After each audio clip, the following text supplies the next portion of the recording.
வரகி பக்தர்கள் அனைவருக்கும் வணக்கம். இது நம்ம ஆதிவராகி யூடியூப் சேனல். வரகி அன்னையோட அருள் பரிபூரணமா எல்லாருக்குமே கிடைக்கணும்னு மனசார பிரார்த்தனை செஞ்சுக்கிட்டு நாம இந்த பதிவை ஆரம்பிக்கலாம். நாளைக்கு ஜூலை மாசம் 12ஆம் தேதி வெள்ளிக்கிழமை. ரொம்ப ரொம்ப அதிசக்தி வாய்ந்த நாள்னே சொல்லலாம். அது மட்டும் இல்லாம கடைசி வாய்ப்புன்னு சொல்லி தம்ப்நெயில்ல நான் உங்களுக்கு கொடுத்திருக்கேன். அதற்கான விளக்கத்தையும் இந்த பதிவுல நான் உங்களுக்கு அடுத்தடுத்து சொல்றேன். இப்படிப்பட்ட சக்தி வாய்ந்த நாள்ல நாளைக்கு நைட்டுக்குள்ள இப்ப நான் சொல்ற முறைப்படி உங்க கைகளை நீங்க தட்டினாலே போதும், கூரைய பிச்சுக்கிட்டு பணம் கொட்டும்னே சொல்லலாம். அந்த அளவுக்கு ரொம்ப ரொம்ப சக்தி வாய்ந்த பரிகாரத்தை தான் இப்ப நான் உங்களுக்கு சொல்ல போறேன். சக்தி வாய்ந்த நாள்ல நீங்க செய்யக்கூடிய இந்த எளிமையான பரிகாரம் நிச்சயமா உங்க வாழ்க்கையில பொருளாதார முன்னேற்றத்தை ஏற்படுத்தி கொடுக்கும். மிகப்பெரிய மாற்றங்களை பணவரவுல ஏற்படுத்தி கொடுக்கும். இது என்ன பரிகாரம், யாரெல்லாம் செய்யலாம், எந்த நேரத்துல செய்யணும்னு இப்ப நான் உங்களுக்கு சொல்றேன். நாளைக்கு நமக்கு ஜூலை மாசம் 12ஆம் தேதி வெள்ளிக்கிழமை. பொதுவா வெள்ளிக்கிழமை நாளே ரொம்ப ரொம்ப விசேஷமான நாள்னே சொல்லலாம். அது மட்டும் இல்லாம நாளைக்கு நமக்கு ஆணி உத்திர தரிசனம், அதாவது ஆணி திருமஞ்சனம் இருக்கு. இது நடராஜ பெருமானோட வழிபாட்டுக்கு உகந்த நாள். அடுத்ததா பாத்தீங்கன்னா நாளைய நாள்ல நமக்கு சஷ்டி திதி இருக்கு. இந்த சஷ்டி திதி நாளைக்கு மத்தியானம் 12:15 வரைக்கும் நமக்கு இருக்கு. அது மட்டும் இல்லாம வெள்ளிக்கிழமை மகாலட்சுமி தாயாரோட வழிபாட்டுக்கு உகந்த நாளா இருக்கு. இப்படி பல வகைகள்லயும் இந்த நாள் நமக்கு சிறப்பான நாளா இருக்கு.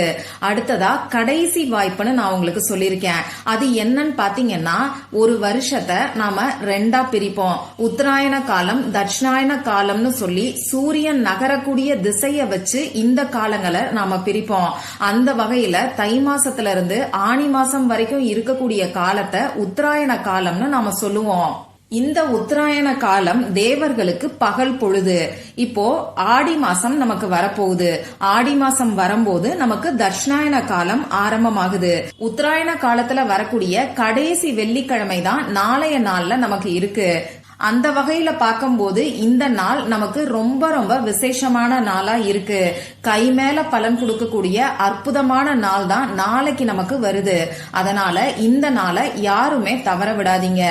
இந்த நாளை எல்லாருமே பயன்படுத்திக்கணுங்கிறதுக்காக தான் எளிமையான செலவே இல்லாத பரிகாரத்தை இப்ப நான் உங்களுக்கு சொல்ல போறேன். அதுவும் எல்லாரும் செய்யக்கூடிய வகையில பூஜை இல்லாத, வழிபாடு இல்லாத ஈர்ப்பு விதி பயிற்சியை பத்தி தான் நான் உங்களுக்கு சொல்ல போறேன். ஆண்கள் பெண்கள் யார் வேணாலும் இந்த பரிகாரத்தை செய்யலாம். பெண்களுக்கு மாதவிடாய் சமயமா இருந்தாலும் இந்த பரிகாரத்தை செய்யலாம். பிறப்பு தீட்டு இறப்பு தீட்டு இருந்தாலும் இந்த பரிகாரத்தை செய்யலாம். நாளைய நாள்ல நீங்க அசைவம் சாப்பிட்டு இருந்தாலும் இந்த பரிகாரத்தை செய்யலாம். நமக்கு எந்த விதமான கட்டுப்பாடுகளுமே கிடையாது. இருந்தாலும் இந்த பரிகாரத்தை நீங்க உங்க வீட்டுல இருந்து செய்யறது ரொம்ப ரொம்ப அற்புதமான பலன்களை உங்களுக்கு கொடுக்கும். இப்ப நான் சொல்ல போற இந்த பரிகாரத்தை நாளைய நாள்ல எந்த டைம்ல செய்யணும்னு நான் உங்களுக்கு சொல்றேன். நாளைக்கு வெள்ளிக்கிழமையில வரக்கூடிய சுக்கிரஹோரை நேரத்துல இந்த பரிகாரத்தை செய்யறது அற்புதமான பலன்களை நமக்கு கொடுக்கும். நாளைக்கு சுக்கிரஹோரை நேரம் காலையில 6 மணில இருந்து 7 மணி வரைக்கும் இருக்கு. அதே மாதிரி மத்தியானம் 1 மணில இருந்து 2 மணி வரைக்கும் இருக்கு. நைட்டு 8 மணில இருந்து 9 மணி வரைக்கும் நமக்கு சுக்கிரஹோரை நேரம் இருக்கு. இந்த நேரத்துல உங்களுக்கு எது கம்ஃபர்டபுளா இருக்கோ அந்த ஒரு டைம் மட்டும் நீங்க யூஸ் பண்ணிக்கோங்க. இந்த நேரங்களையும் தவற விட்டுட்டவங்க என்ன பண்ணலாம்னு பாத்தீங்கன்னா, நைட்டு தூங்க போறதுக்கு முன்னாடி இந்த பரிகாரத்தை செஞ்சுட்டு நீங்க தூங்குங்க. நாளைக்கு நைட்டு 12 மணிக்குள்ள இந்த பரிகாரத்தை நீங்க செஞ்சு முடிச்சிருங்க. இந்த பரிகாரத்தை யாரெல்லாம் செய்யலாம்னு பாத்தீங்கன்னா, பணவரவு அதிகரிக்கணும்னு நினைக்கிறவங்க செய்யலாம். பணம் வர்றதுக்கான வாய்ப்புகள் அதிகரிக்கிறதுக்காகவும் இந்த பரிகாரத்தை நீங்க செய்யலாம்.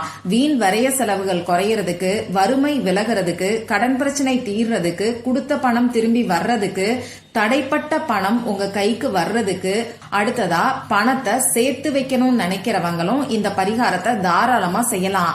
ஆக மொத்தம் பணவரவு அதிகரிக்கிறதுக்காகவும் பணம் சம்பந்தப்பட்ட பிரச்சனைகள் இருக்கிறவங்களும் இந்த பரிகாரத்தை செய்யலாம். இன்னும் சொல்ல போனா செய்கின்ற தொழில்ல வியாபாரத்துல பல மடங்கு லாபம் அதிகரிக்கிறதுக்காகவும் வேலையில சம்பள உயர்வு கிடைக்கிறதுக்காகவும் இந்த பரிகாரத்தை நீங்க செய்யலாம். இப்ப இதுக்கு தேவையான பொருட்கள் என்னன்னு பாத்தீங்கன்னா, பட்டை தூள், அதாவது சின்னமன் பவுடர் நமக்கு தேவைப்படும்.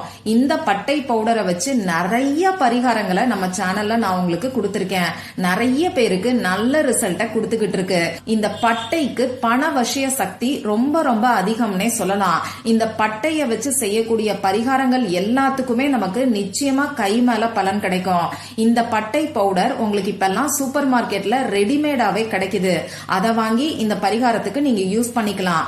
அப்படி இல்லைன்னா உங்க வீட்டுல நீங்க இப்ப வச்சிருக்கக்கூடிய பட்டையை எடுத்து 1-2 பவுடர் பண்ணிட்டு கூட இந்த பரிகாரத்துக்கு நீங்க பயன்படுத்திக்கலாம்.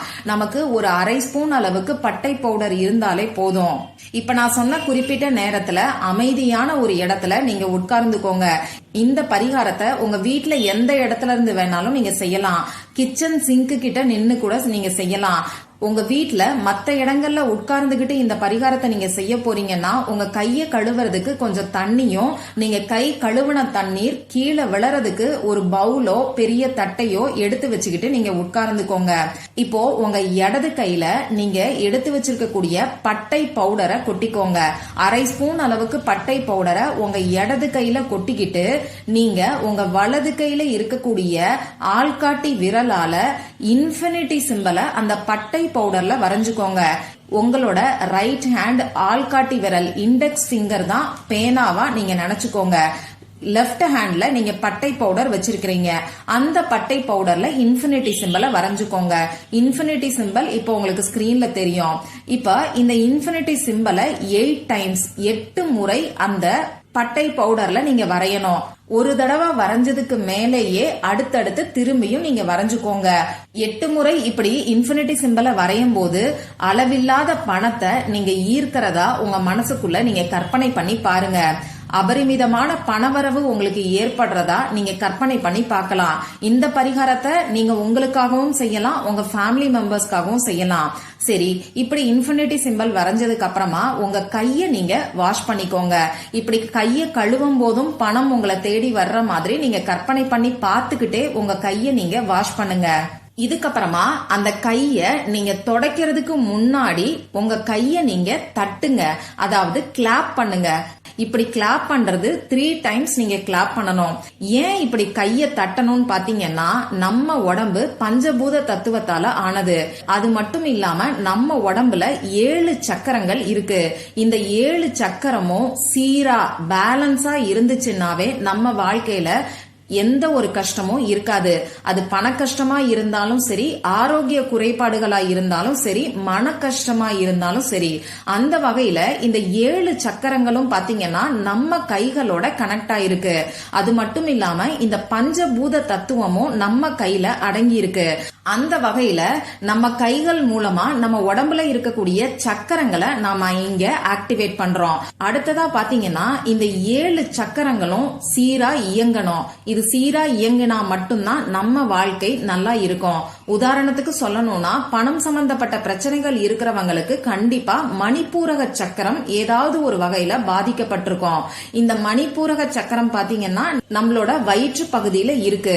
மெடிடேஷன் ரெய்கி தெரிஞ்சவங்க இந்த சக்கரங்களை ஆக்டிவேட் பண்ணிப்பாங்க. நமக்கு இந்த மெடிடேஷன் ரெய்கி எல்லாம் தெரியாத போது நம்ம கைகள் மூலமாவே இந்த சக்கரங்களை நாம ஆக்டிவேட் பண்ணிக்கலாம்.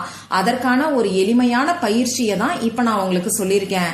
இத ஈர்ப்பு விதி பயிற்சியா பரிகாரமா பாத்தீங்கன்னா அது உங்களுக்கு பரிகாரமா வேலை செய்யும். இந்த மாதிரி காரணத்தை தெரிஞ்சுக்கிட்டு நீங்க பண்ணும்போது உங்க மனசுல ஒரு நல்ல நம்பிக்கை ஏற்படும். அந்த நம்பிக்கையே இந்த பரிகாரத்துக்கான வெற்றியை உங்களுக்கு ஏற்படுத்தி கொடுக்கும். சரி, இப்போ கிச்சன் சிங்க் கிட்ட இருந்து நீங்க கை கழுவி இருந்தீங்கன்னா அந்த தண்ணி கிச்சன் சிங்க்ல போயிருக்கும். இப்ப நீங்க உங்க வீட்டுல வேற எங்கேயாவது உட்கார்ந்து இந்த பரிகாரத்தை செய்யறீங்கன்னா கை கழுவுன தண்ணீரை என்ன பண்ணணும்னு சொல்லி கேப்பீங்க. உங்க வீட்டுல ஏதாவது செடியோ மரமோ இருந்தா அதுக்கு இந்த தண்ணீரை நீங்க ஊத்தி விட்டுருங்க. இவ்வளவுதான் இந்த பரிகாரம். இந்த பதிவுல உங்களுக்கு ஏதாவது சந்தேகம் இருந்துச்சுன்னா எனக்கு கமெண்ட் பாக்ஸ்ல கேளுங்க. அதை நான் உங்களுக்கு உடனே தெளிவுபடுத்துறேன். இந்த பதிவு உங்களுக்கு பிடிச்சிருந்தா லைக் பண்ணிட்டு உங்க ஃப்ரெண்ட்ஸ் அண்ட் ஃபேமிலி கூட ஷேர் பண்ணுங்க. இந்த மாதிரி அந்தந்த நாளுக்கும் நேரத்துக்கும் திதிக்கும் உரிய வழிபாடுகளையும் பரிகாரங்களையும் நீங்க மிஸ் பண்ணாம தெரிஞ்சுக்கிறதுக்கு நம்ம சேனலை மறக்காம சப்ஸ்கிரைப் பண்ணிட்டு பக்கத்துல இருக்கக்கூடிய பெல் ஐகானையும் பிரஸ் பண்ணிக்கோங்க. மற்றும் ஒரு பயனுள்ள பதிவுல நாம சந்திக்கலாம். நன்றி.